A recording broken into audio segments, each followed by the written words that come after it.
Olá! Espero que estejam tudo maravilha, maravilha com cada um de vocês.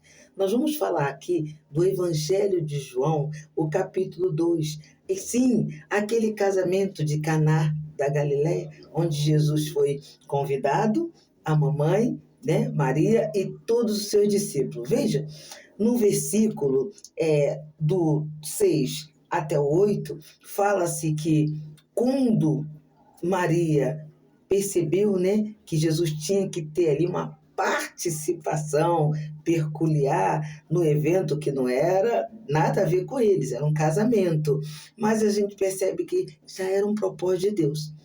A Maria fica ali tentando, né, chamar Jesus, vem, vem, vamos, chegou a hora, vamos fazer alguma coisa, porque parece que ela já sentia no coração que onde Jesus estava, Deus tinha algo para estar fazendo. Ela sabia do filho especial dela. E verdadeiramente é aquele feeling de mulher que Maria já tinha. Veja, acaba o vinho, Maria comunica para o Senhor Jesus. O Senhor Jesus manda os empregados, no versículo 6 em diante, buscar 6 sandálias que estavam na entrada, que, segundo a palavra de Deus e o costume dos judeus, era para purificação.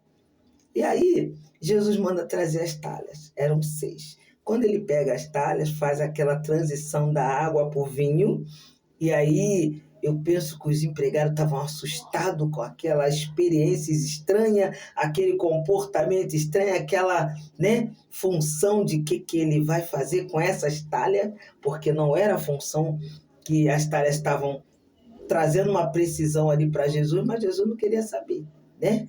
E aí Jesus vai, transforma a água em vinho. Sim, transforma a água em vinho. Mas uma observação que eu queria compartilhar. Ele vai e manda um dos empregados levar lá para o organizador da festa, né? O maître, aquele homem que fica no salão ali recepcionando, procurando ver se está tudo correndo bem. E aquele homem prova. Quando ele prova o vinho, ele diz: nossa, é o melhor vinho. Outra observação, ele leva para o noivo.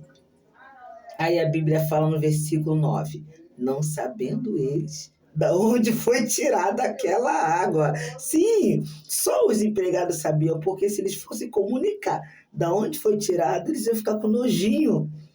É uma aberração. Nosso Deus, quando quer fazer milagre, ele mexe com vários tipos de base, de concepção. A Bíblia bota detalhadamente lá, não sabendo ele, o mestre, de onde tinha sido tirada aquela água, do lugar de purificação. O noivo bebe, que delícia! E aí até o mestre fala, nossa, mudou os costumes, o melhor não é para servir logo no início, como é que serve logo no final, né?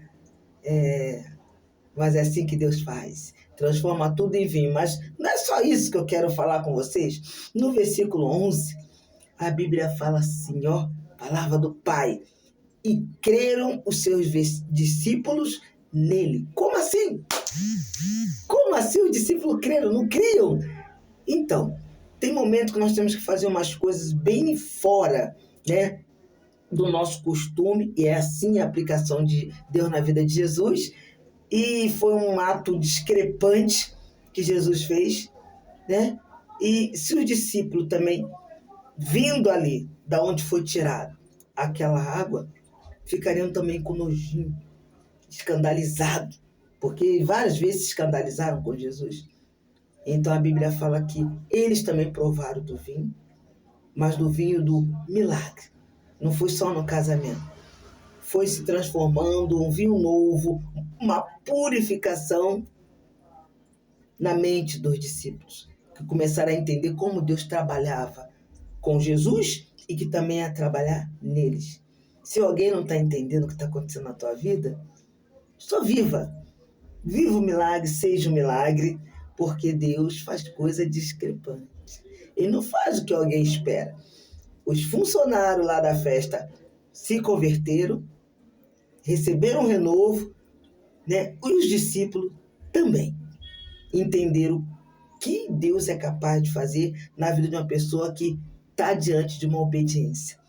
Eles obedeceram Maria, se disponibilizaram para auxiliar o Senhor Jesus, usaram objetos estranhos em momentos esquisitos, com situações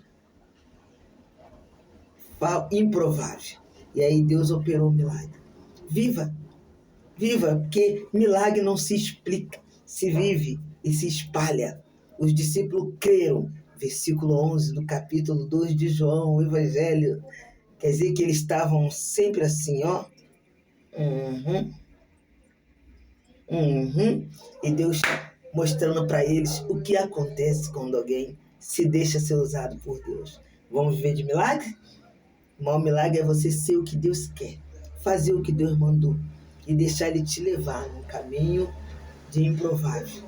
No meio do percurso, vão saber que Ele é Deus. Foi assim que aconteceu com Jesus.